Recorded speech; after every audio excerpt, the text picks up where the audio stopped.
বসে পড়েছিস কেন রে তোরা?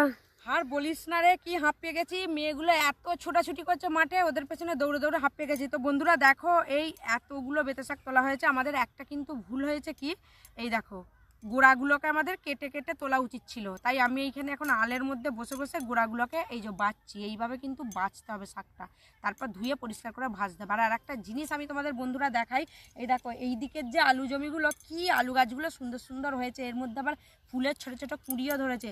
আর এই জমিটায় কিন্তু আলুর মধ্যে মাটি দেওয়া হয়ে গেছে। এই যে দেখতে পাচ্ছেন, এই যে লেলাটা কেটে দিয়েছে, তার মানে কি মাটি দিয়ে দিলে এবার যে জলটা পাওয়াতে সুবিধা হবে। এবং এর মধ্যে কিন্তু ছোটো ছোটো মনে হয় আলু একদম সামান্য ধরে গিয়েছে, কারণ এই জমিটা তো আর আমাদের না, আমি খুলে দেখাতে পাচ্ছি না। আর এই সাইডের জমিটা কিন্তু এখনও মাটি দেওয়া হয়নি, সেই জন্যই কিন্তু আমরা বেতে শাকগুলো তুলতে পারছি। মাটি দেওয়া হয়ে গেলে কিন্তু জমি পুরো মানে জমিতে আর নাবা যায় না। শুধুমাত্র যারা জলসেচ করবে তারাই কিন্তু নাবতে পারবে। আমরা নাবলেই কিন্তু যাদের জমি তারা কিন্তু বকবে। আর এটাই যেহেতু মাটিটা দেওয়া হয়নি, সেই জন্য কিন্তু আমরা নেমে এখনও তুলতে পারছি। তো আমি এখন একটু আলে বসে বসে গোড়াগুলো কেটে নিই। আর ওইদিকে ওই যে আমার ভাইঝি কিন্তু এখনও তুলছে, শাকগুলো তুলে নিয়ে আসছে।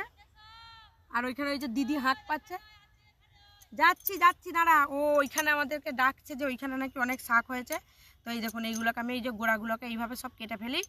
বেতে শাক ভাজা কিন্তু খুব খেতে ভালো লাগে, পেঁয়াজ দিয়ে একটু রসুন থেতো করে ভাজলে খেতে ভালো লাগে। আর এরকম একদম টাটকা বেতে শাক দেখুন বন্ধুরা, দাও।